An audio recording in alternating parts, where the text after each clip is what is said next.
గతించిపోయి అంటే మనం ఎలా ఉన్నాము? విశ్వాసం మనలో ఉన్నదంటారా? భక్తి గలవారు ఒక్కరును కూడా లేరు. యెహోవా నన్ను రక్షింపుమని అడుగుచున్నామే కానీ మనం భక్తి కలిగి అడుగుచున్నామా? దేవుని విశ్వాసంతో అడుగుచున్నామా? నరులలో అంటే ప్రతి ఒక్కరు భూమి మీద ఉన్న ప్రతి ఒక్కరును కూడా ఎవరికి కూడా విశ్వాసం లేదు.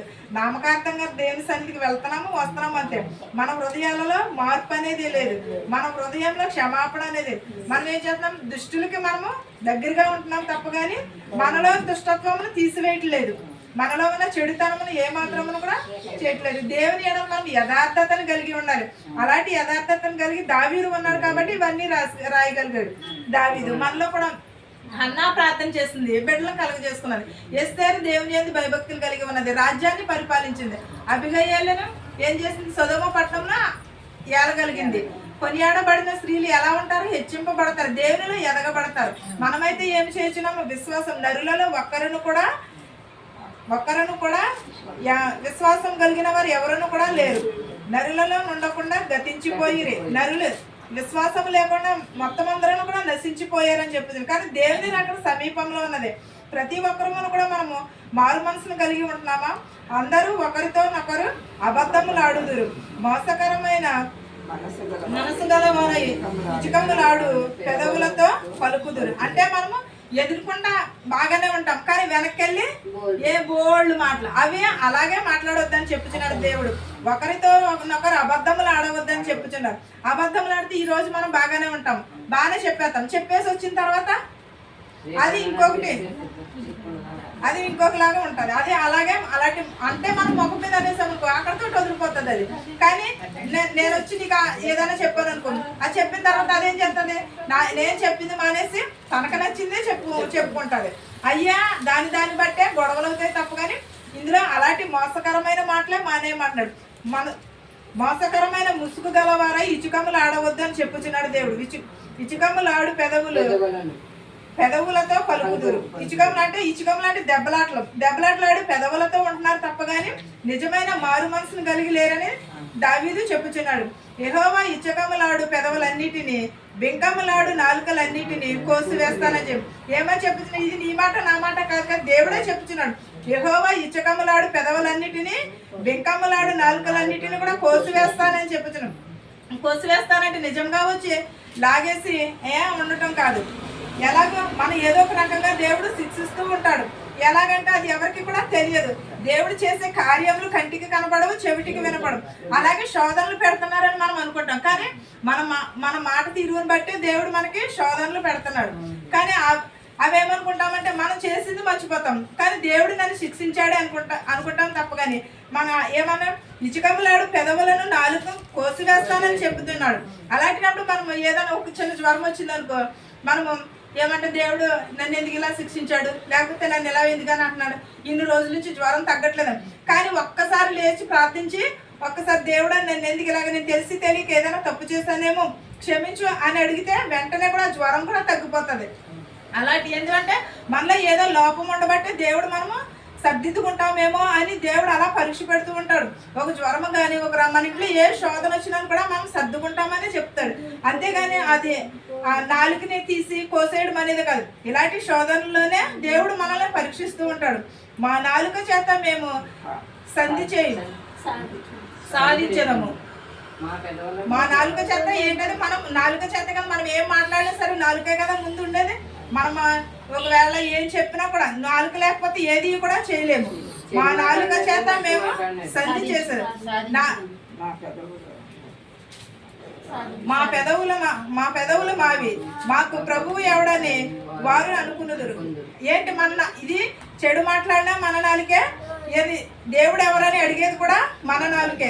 ఈ నాలుక వల్లనే మనము సంధి చేసుకున్నాం, ఒకవేళ దెబ్బలాట్లు ఆడుకున్నాం, ఒకవేళ ఎవరితోటైనా సాంగత్యం చేసుకున్నాం, సహవాసం చేసినా కూడా ఈ నాలుక వల్లనే, దేని వలన కూడా కాదు. ఈ నాలుకే ఏది సంధి చేసినా, లేకపోతే ఏది చెప్పినా, ఏది చేసినా కూడా ఈ నాలుక వల్లనే. ఈ నాలుక ఎలాంటిది? మోసకరమైనది. ఈ నాలుకను మనము స్వాధీనంలో ఉంచుకోమని మనం చెప్తున్నాం, కానీ మన నాలుకను మనము స్వాధీనంలో ఉంచుకోవట్లేదు. ముందు మనము మన నాలుకని మనం స్వాధీనంలో ఉంచుకుంటే ఏది కూడా మన దరికి రాదు. మనం ఏది మాట్లాడాలన్నా, ఒకవేళ కూర ఎలా ఉన్నదని రుచి చూడాలంటే ఈ నాలుకే. మనం ఏదైనా మాట్లాడాలన్నా ఈ నాలుగు వల్లనే. ఒకవేళ దెబ్బలాట్లు వచ్చినా, మోసమైన మాటలు వచ్చినా, ఏది వచ్చినా దేవుడు వాక్యమును కూడా ఈ నాలుగుతోటే మాట్లాడుతూ ఉంటాం. ఎన్నో రకమైన మాటలు. మా పెదవులు మావి, మాకు ప్రభువు ఎవడని వారును అనుకుందురు. అంటే వారు అనుకున్నది మనమే ఎవరో కాదు, మన ప్రభు ఎవడని మనం అనుకుంటున్నాం. మనం సంధి చేసుకున్నా, ఏది చేసుకున్నా, దేవునితో సాంగత్యం చేసినా ఒక నాలుక మీదే మాత్రమే. బాధపడు వారికి చేయబడిన బలత్కారమును బట్టి, దరిద్రుల నిట్టూర్పును బట్టి నేను ఇప్పుడే లేచేదను. రక్షణను కోరుకునే వారికి నేను రక్షణ కలుగజేసేదనని యెహోవా సెలవిచ్చుచున్నాడు. ఎవరని? మనము యెహోవా ఎవడని అనుకునిచున్నాము, ప్రభువు ఎవడని అనుకుంటున్నాం. కానీ బాధపడి వారికి చేయబడిన బలత్కారం నుండి బట్టి, దరిద్రులను నిట్టూర్పులను బట్టి నేను ఇప్పుడే లేచేదనని చెప్పుచున్నాడు. ఎప్పుడు బాధపడి వారికి మేలు చేస్తానంటున్నాడు, బలత్కారం చేయని వారికి కూడా మేలు చేస్తాను. వారందరినీ కూడా, దరిద్రులను కూడా, నిట్టూర్పులను కూడా నేను ఇప్పుడే లేపేదనని చెప్పుచున్నాడు. రక్షణ కొరకు వారికి నేను రక్షణ కలుగజేసేదని. ఎవరికని? వారికి అబద్ధములాడినా, ఏమి చేసినా, మోసం చేసినాను కూడా రక్షణను కోరుకునే వారికి నేను రక్షణ కలుగజేసేదనని చెప్పుతున్నాడు. మనం నిజంగా రక్షణ కావాలనుకో, కానీ దేవుని ఎదుట మనం ఏం చేయాలి? పశ్చాత్తాపడాలి. పశ్చాత్తాప స్వభావమును కలిగి ఉంటే దేవుడు మనకి సమస్తమును ఇస్తానంటున్నాడు, రక్షణ ఇస్తానంటున్నాడు, మారు మనసు ఇస్తానంటున్నాడు, మన హృదయంలో మారుస్తానంటున్నాడు. యెహోవా ఇలాగ సెలవిచ్చినప్పుడు మనము ఇంకెంత ధన్యత కలిగి ఉండాలి. దేవుని ఎడల మన దుష్టత్వమును విడిచిపెట్టాలి, చెడుతనమును విడిచిపెట్టాలి. ఎప్పుడూ కూడా దేవునికి లోబడిన వారు ఉండాలి. మనం తెలిసి తెలియక చేసి కొన్ని ఉంటాయి. ఒకవేళ తెలిసినా కూడా వాటిని సర్దిద్దుకోవడానికి మనకి ఈగో కూడా అడ్డం వస్తూ ఉంటుంది. మనం దేవుని ఎదుట ఎలా ఉండాలంటే మనము నీతిమంతులుగానే ఉండాలి. యెహోవా దృష్టిలో మనము భయభక్తులు కలిగిన వారు మళ్ళీ ఉండాలి. మనము ఏమనుకుంటామంటే ఈ చెడుతనమును విడిచిపెట్టాలి అని అనుకుంటాం. కానీ సాతాను కూడా మనల్ని వెంబడిస్తూ ఉంటుంది. అలాంటినప్పుడు చెడుతనమునకు మనము దూరముగా ఉండాలి. చెడుని ఎప్పుడైతే విడిచిపెడతామో మనం అప్పుడు దేవుడు మనల్ని కూడా దర్శిస్తూ ఉంటాడు. మంచి మంచి దర్శనాలు వస్తూ ఉంటాయి. మంచి మార్గంలో నడిపించాలని దేవుడు అనుకుంటాం. మనం ఇది మానేసి ఏం చేస్తామంటే దుష్టునికే మనం చోటిస్తాము. అలాంటినప్పుడు దుష్టుడే మనతోటి ఎప్పుడు కూడా దుష్టుడే మనకు కూడా ఉంటాడు. అలాగే కాకుండా మనము దేవుని ఎదుట మనము భయభక్తులు కలిగి ఉండాలి. ఆయన శరణు చొచ్చి ఉండాలి. మనం ఎప్పుడూ కూడా ఆయనకు మనము లోబడిన వారి వల్లే ఉండాలి. చీకట్లో కానీ వెలుగులో కానీ దేవుడు మనల్ని కాచి కాపాడతాడు. ఎప్పుడు కూడా దేవుడు విడిచిపెట్టేవాడు మాత్రమును కాదు. పెంట కుప్పల మీద నుంచి లేవనెత్తిన దేవుడు మనం కష్టాల్లోనే ఏమన్నా విడిచిపెడతాడా? విడిచిపెట్టడు ఎప్పుడూ కూడా. కాదంటే మనం ఏం చేస్తామంటే ఈ లోపు మనము ఓర్పుని, సహనాన్ని కోల్పోతాము. దావీదు రాసిన కీర్తన అతను ఎంత అనుభవంతో రాశాడు అంటారు. ఈ కీర్తన చాలా అనుభవించి కష్టాలను అనుభవించే రాశాడు. యెహోవా దేవుడు సెలవిచ్చినది ఇదే. అంతేగాని దేవుడు రాయించడం బట్టే దేవుడు మనలను ఎలాగో తీసుకొచ్చాడు. దావీదు చేత ఇవన్నీ కూడా దేవుడే రాయించాడు. అంతేగాని నాకు ప్రేరేపణ కలిగి కాదు, దేవుని ఆజ్ఞ లేనిదే కాదు. దేవుడు మన హృదయంలో మారుస్తానని చెప్పొచ్చాడు. బుద్ధి కలిగిన కన్యకులు ఏం చేస్తారు? 10 మంది కన్యకులు దేవుడిని అలాగా ఆరాధిస్తూ ఉన్నారు. కానీ 5గురు మాత్రమే దేవుని రాజ్యంలో ఉన్నారు. వారు ఎందుకంటే దేవుడే రాకడం సమీపంలో ఉన్నది కాబట్టి సిద్ధపాటును కలిగి వచ్చి ఉన్నారు. ప్రతి ఒక్కరు కూడా వారు 5గురు ఎత్తబడ్డారు, 5గురు విడవబడ్డారు. అంటే 5గురు కూడా దేవుని రాజ్యం కొరకు వాళ్ళ నిరీక్షణ కలిగి ఎదురు చూశారు. ఏ నిమిషాన్నైనా రావచ్చని వాళ్ళు నూనెను, ఒత్తెలను వేసుకుని, దివిటీలను పట్టుకుని రాత్రి అంతా కూడా వారు ఎదురు చూశారు. ఏ నిమిషాన్ని వచ్చినా ఏమో. 5 వరకు రోజుల్లో అనుకున్నారు. మరి నిజంగా ఉండేదంటే మనకు తెలియదు. కొయిట్లో కూడా అలాగే అన్ని అమ్మేసుకున్నారు. దేవుడు రాకడ వచ్చేస్తుందని కొయిట్లో అమ్మేసి అందరికి పేదలకు ఇచ్చేసారు, లేని వారికి ఇచ్చేసారు అని అనుకున్నారు. అది మరి ఇక్కడ అనుకున్నారు తప్పగానే అక్కడ జరిగిందో లేదనేది కూడా ఎవరికి కూడా తెలియదు. కానీ అలాగైతే చెప్పుకున్నారు. దేవుని రాకడ చెప్పినప్పుడు రాదు. ఒకవేళ దేవుని రాకడ ఎలా వస్తుందో కూడా ఎవరికి కూడా తెలియదు. ఏ రీతిలో వస్తాడో దేవుడు ఎవరికి కూడా తెలియదు. ప్రతి ఒక్కరమును కూడా మనం సిద్ధపాటును కలిగి ఉండాలి. దేవుని రాకడ కొరకు మన ప్రతి ఒక్కరమును కూడా ఎదురు చూడాలి. ఎప్పుడో వచ్చే దేవుడి కోసం ఇప్పుడు ఎందుకని ఎదురు చూడాలంటే మన హృదయమే దేవాలయము. మన దేవాలయంలో మనం ఏం చేసుకోవాలి? శుద్ధి చేసుకోవాలి. అది మానేసి మనము వీళ్ళ మీద వాళ్ళ మీద అబద్ధపు మాటలు కానీ, నరులలో ఒక్కరు కూడా విశ్వాసులు లేరని చెప్పుచున్నారంటే దేవుడు మన ఎడల ఎంత నమ్మకమును కలిగి ఉంటే, దేవుడు మనల్ని ఎంత పరీక్షించుంటే కూడా మనము ఇలా ఉండగలుగుతున్నాము. అంటే దేవుడు మనలను ఎలా చాలా విశ్వాసులు లేరనే చెప్పుచున్నాడు. భక్తి పరులు కూడా లేరని చెప్పు. మోసమైన మాట్లాడేవారు ఉన్నారు, ఇసుక పైన మాటలు మాట్లాడేవారు ఉన్నారు తప్ప కానీ దేవుని స్తుతించేవారు ఒక్కరని కూడా. మన నాలుకను మనము స్వాధీనంలో చేసుకోమని చెప్పుచున్నాడు తప్ప కానీ దేవుడు మనల్ని ఏది కూడా చేయమని చెప్పట్లేదు. ప్రతి ఒక్కరూ కూడా మన ప్రవర్తనను మన నాలుకను కూడా మనము శుద్ధి చేసుకోవాలి. యెహోవా మాటలు పవిత్రమైనవి, అవి మట్టి మూసలో 7 మారులు కడిగినను ఊదిన వెండి అంత పవిత్రములు. అంటే వెండిని మనం ఏం చేస్తాము, ఒక ఆకారం రావాలంటే వెండిని మనము కరగబెట్టి దానిని తయారు చేస్తాము. అలాగే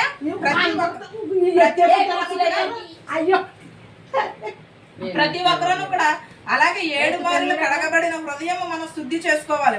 7 మారులు కడిగిన కూడా మట్టి మూసలో అది వెండిని ఎలాగ తయారు చేస్తారో అలాగే బంగారం చేత బంగారం ఒక ఆకారంలో రావాలంటే దాన్ని కాల్చాలి, దాన్ని కొట్టబడాలి. అలాగే దేవునిలో ఎదగాలంటే మనం ఎన్నో శ్రమలను అనుభవించాలి, ఎన్నో శోధనలను అనుభవించాలి. ప్రతి ఒక్కరూ కూడా ఈ శోధనలు, ఈ వేదనలు ఇవన్నీ కూడా తప్పించుకుని వెళ్తేనే కానీ దేవునిలో ఎదగలేము. మనం దేవునిలో ఎదగాలి అని అనుకుంటాం. యెహోవా మాటలు పవిత్రమైనవి, అవి మన హృదయంలో దాచుకోవాలి. దేవుని మాటలు పవిత్రం కలిగిన కాబట్టి మన హృదయంలో చేసుకుని దానిని అనుసరించి నడుచుకోవాలి. అవి మట్టి మూసలో 7 మారులు కడిగిన ఊదిన వెండి అంత పవిత్రములు. అంటే ఒక ఆకారం తయారు చేయబడినప్పుడు ఏం చేస్తాము, దాన్ని ముంచుతాము, దాన్ని కొడతాము, దాన్ని ఒక ఆకారంలో తయారు చేస్తాము. ఆ ఆకారం రావాలంటే ఎన్నిసార్లు ఎంత ఇబ్బంది పడాలి. దేవుడు కూడా మనల్ని కూడా ఒకవేళ బాగు చేయాలంటే ఎన్నో శోధనలు పెడుతూ ఉంటాడు, ఎన్నో వేదనలు పెడుతూ ఉంటాడు. అవన్నీ తట్టుకున్న తర్వాతే దేవునిలోకి మనము వెళ్ళగలము. 7 మారులు కాదు, మనకైతే ఎన్నిసార్లు చెప్పినను కూడా మన హృదయంలోకి అవి నాటుకోవు. ఎందువల్లనంటే మనం ఏం చేస్తాం, దేవుడే చెప్పి ఉన్నాడు కదా, మోసకరమైన మాటలు, ఇచుకమైన మాటలు మాట్లాడే వారికి నాలుకను నేను కోసి వేస్తానని చెప్పి ఉన్నాడు. ఎందును బట్టి మనం మారు మనసును కలిగి ఉంటే దేవుడు మనలో రక్షణను కలిగి చేస్తే ఇది ఏది కూడా మన దరికి రాదు. యెహోవా నీవు దరిద్రులను కాపాడేదవు, ఈ తరము వారి చేతిలో నుండి వారిని నిత్యము రక్షించేదవు. అంటే దేవుడు ఎప్పుడును కూడా దరిద్రులనే కాచి కాపాడుతానని అంటున్నాడు. అంటే దేవుడు దరిద్రులను కానీ నీతిమంతులు కాచి కాపాడడా అని అనుకుంటాం మేము. కానీ ప్రతి ఒక్కరిని కాచి ఏంటంటే నీతిమంతులు ఆల్రెడీ దేవుడు అంటే ఏంటో తెలుసుకుని ఉన్నవారు కాబట్టి వారికి దేవుడు అక్కర్లేదు. మనం ఆరోగ్యంగా ఉన్నాము, దేవుడు మనకి వైద్యుడు కావాలా అక్కర్లేదు. అలాగే వారు రక్షణ పొందిన వారికి దేవుడు అక్కర్లేదు. దరిద్రుల కంటే వారికి తెలియదు కాబట్టి దేవుడు వాళ్ళని స్వస్థపరుస్తానంటున్నాడు. ఈ తరము వారి చేతిలో నుండి వారిని నిత్యము రక్షించేదను. ఈ తరము వారి చేతిలో నుండి అంటే ఈ రోజుల్లో ఏంటంటే ఎవరును కూడా దేవుడు అంటే ఎరగని వారు ఎవరూ లేరు. కానీ దేవుడు అంటే ఎక్కువ తెలుసుకోవడం వల్ల కూడా వారు దేవుడు అంటే నాకు తెలుసు కదా అని నిర్లక్ష్యం చేస్తున్నారు తప్ప కానీ వారు దేవుడు అంటే భయమును భక్తిని విడిచిపెట్టేస్తున్నారు తప్ప కానీ ఎవరును కూడా దేవుడు అంటే భయమును భక్తిని కలిగి ఉండలేదు. నరులలో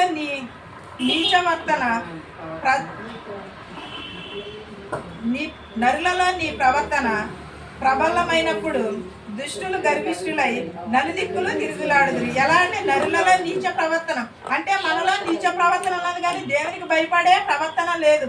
మనం విరిగి నలిగిన మనసుని కలిగి ఉండట్లేదు, దేవుని యందు చెడుతనమనే కలిగి ఉంటున్నాం తప్ప కానీ మనం ఎప్పుడైతే దేవుని మనం ఎరిగి ఉంటాము, దేవుడు మనం బైబిల్ చదువుకుంటాం అనుకో, రోజు కూడా దేవుడే మనల్ని ఏ దారి నడవాలి, ఎలా నడవాలని దేవుడే నడిపిస్తూ ఉంటాడు. మన ఆలోచన విధానం కూడా దేవుడే మనల్ని దేవుడి మీద భారం వేసుకుంటే సమస్తమును కూడా సాధ్యమవుతుంది. అది మానేసి నరులలో నీచ ప్రవర్తన బలమైనప్పుడు అంటే మనలో నీచ ప్రవర్తన ఎక్కువగా ఉన్నది కానీ దేవునికి దగ్గరగా కానీ దేవుని వాక్యమును కానీ మన హృదయంలో నింపుకోం. దుష్టులు గర్విష్ఠులై నలుదిక్కులా తిరుగులాడుచున్నారు. దుష్టులు అంటే చెడుతనమును కలిగిన వారి ముందే చెప్పారు కదా, మోసకరమైన మనసు గలవారును ఇచుకములాడు పెదవులను నరులలో కూడా ఎవరును కూడా విశ్వాసులు లేరని చెప్పుచున్నాడు. యెహోవాను నన్ను రక్షింపుమని అడుగుచున్నాము తప్ప కానీ భయం కలిగి ఉంటున్నామా, నరులలో ఎవరును కూడా విశ్వాసం లేదని చెప్పుతున్నాం. అలాంటి ఇచ్చుకప్పులు మాటలు మాట్లాడేవారిని ఏం చేస్తానని నాలుకను కోసివేస్తానని చెప్పుచున్నాడు దేవుడు. ఎవరు నీ మాటలు నా మాటలు కాదు, దేవుడు చెప్పిన మాటలే ఇవి. మనం దరిద్రులను లేపుతానంటున్నాడు. ఎప్పుడు దేవుని ఎరిగినప్పుడు రక్షణ కొరకు మనము రక్షణను కోరుకునే వారికి దేవుడు రక్షణ కలుగజేస్తానంటున్నాడు. ఇవన్నీ విడిచిపెట్టినప్పుడు చెడుతనములు కానీ చెడు మాటలు కానీ ఇచుకప్పు మాటలు కానీ దుష్టుల మాటలు కానీ ఇవన్నీ విడిచిపెట్టినప్పుడు దేవుడు మనలను రక్షిస్తానని చెప్పుచున్నాడు. దరిద్రులను కూడా కాపాడుతానని సెలవిస్తున్నాడు. మనం పవిత్రమైన హృదయమును కలిగి ఉండాలి. 7 మారులు ఎలాగైతే మనము వెండిని కడిగి ఎలాగైతే ఒక ఆకారం తయారు చేస్తాడో, దేవుడు కూడా మన హృదయమును కూడా అన్నిసార్లు కడిగి దేవుడు మనలను కాచి కాపాడుతానన్నాడు. కానీ మన హృదయమును దేవునికి అర్పించుకోవాలి, మన ప్రవర్తనను దేవునికి అర్పించుకోవాలి. మనం చెప్పడం చాలా ఈజీ కాదని అన్నాం, కానీ ప్రతి ఒక్కరము కూడా ఒక్కొక్కసారి మన ప్రవర్తనను మనమును కూడా మనం ఎప్పుడైతే విడిచిపెడతామో అప్పుడు దేవుడు మనకు తోడై ఉంటాడు. ఈ వాక్యమును మీకును మాకును మనందరికీ తోడై ఉండును గాక.